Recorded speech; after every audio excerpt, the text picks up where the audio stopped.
আপনারা কি জানেন কোন শহরকে বলা হয় স্বপ্ন চূড়ার শহর? আজ প্রচণ্ড বৃষ্টি হচ্ছিল। বৃষ্টির ছন্দে ছন্দে আমার স্বপ্নরাও পাখা মেলে দিয়েছিল স্বপ্নময় চূড়ার শহরে এসে।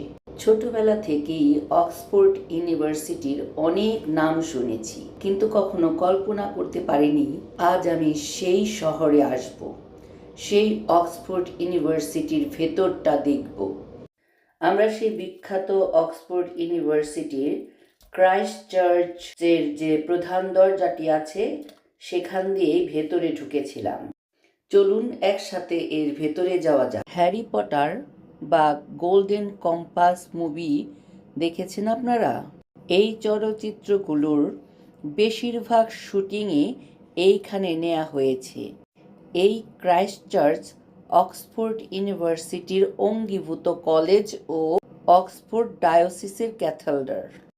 এটি সেই বিখ্যাত হল স্টেয়ারকেস, বডলি টাওয়ারের হলে যাওয়ার সিঁড়ি।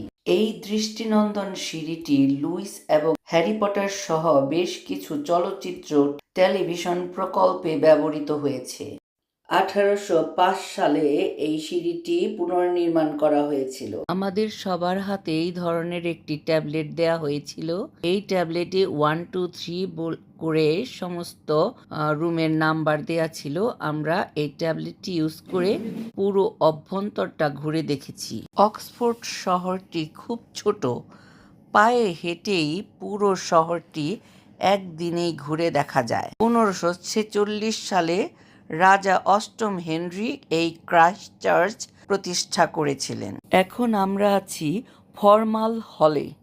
এই ক্রাইস্ট চার্চে বিখ্যাত গুরুত্বপূর্ণ 300টি চিত্রকর্ম ও 2000 অঙ্কন রয়েছে। আর এই ব্যক্তিত্বরা হলেন Leonardo da Vinci, Raphael, Michelangelo এবং আরও অনেকের। ক্রাইস্ট চার্চ প্রায় 175 একর জমির উপর অবস্থিত। এখানে রয়েছে ক্রাইস্ট চার্চ মেডো, বিনোদন মাঠ ও স্কুল ফিল্ড রয়েছে। ইংলিশ প্রজাতির গরু নাম লং হর্ন। এই গবাদি পশুগুলো তৃণভূমিতে চারণ করে। 1783 সালের অক্টোবরে জেমস শ্যাডলার এই তৃণভূমি থেকে প্রথমবার হট এয়ার বেলুন উড্ডয়ন করেছিলেন। এই ক্রাইস্ট চার্চে বেশ কয়েকটি গুরুত্বপূর্ণ ভবন রয়েছে। ক্রাইস্ট চার্চ বোট ক্লাব নৌকা চালনায় খুবই পারদর্শী।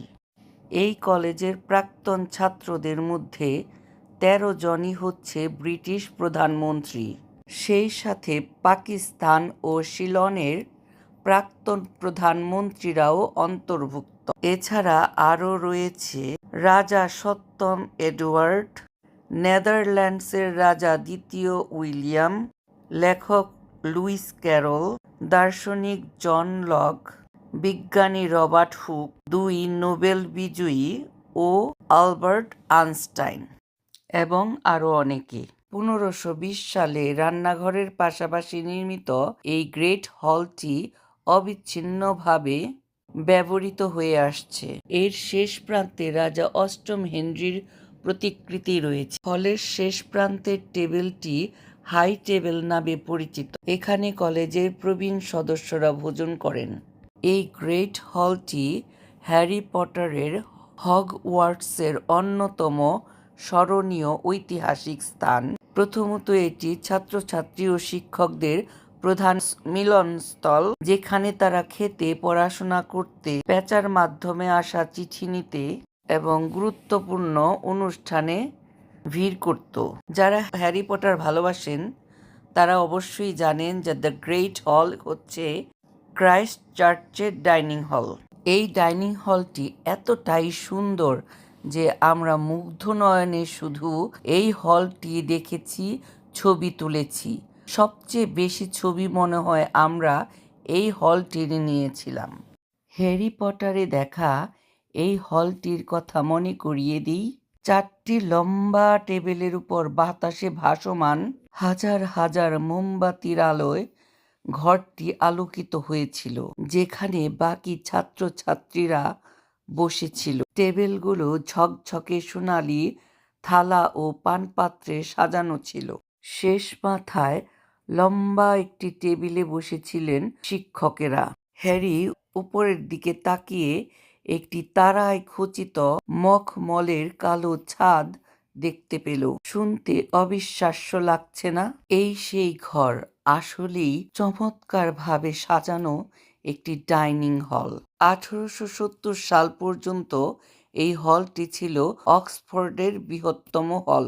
হলটি কার্ডিনাল কলেজের রেনেসাঁ যুগের জাঁকজমক প্রদর্শন করছিল। চারিদিকের দেয়ালগুলোতে বেশ কিছু প্রতিকৃতি দিয়ে সজ্জিত, যেগুলোতে W.H. অডেন থেকে শুরু করে অধ্যাপক জুডিথ প্যালট পর্যন্ত কলেজের বিখ্যাত সদস্যদের সম্মান জানানো হয়েছে। ইংরেজ গৃহযুদ্ধের সময় রাজা প্রথম চার্লস এই গ্রেট ডাইনিং হলকে সংসদের আসন বানিয়েছিলেন। বিশ্বে এই কলেজের নামে বেশ কয়েকটি শহর ও স্থানের নামকরণ করা হয়েছে। এর প্রাঙ্গণে বেশ কিছু স্থাপত্যগতভাবে গুরুত্বপূর্ণ ভবন রয়েছে, যার মধ্যে আছে Tom tower, Tom quart, great dining hall. এখানে প্রতি বছর প্রায় 5 লক্ষ দর্শনার্থীরা আসেন।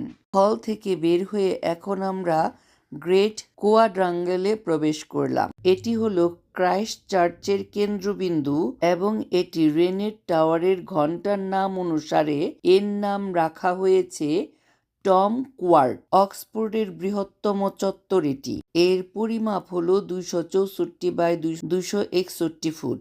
1684 সালের 29 মে নতুন টাওয়ার থেকে প্রথমবারের মতো গ্রেট টম বেজে উঠেছিল। লন্ডনে যেমন এলিজাবেথ টাওয়ার বা বিগ বেন, ঠিক তেমনি ক্রাইস্টচার্চ ও অক্সফোর্ডের জন্য টম টাওয়ার ও তার বিশাল ঘণ্টাটি। ভিডিওটিতে এত কিছু বলা সম্ভব নয়। বলতে চেয়েছিলাম এদের এখানকার ছাত্রজীবন, শিক্ষাগত পরিবেশ, আরও অনেক কিছু, কিন্তু বলা সম্ভব হলো না।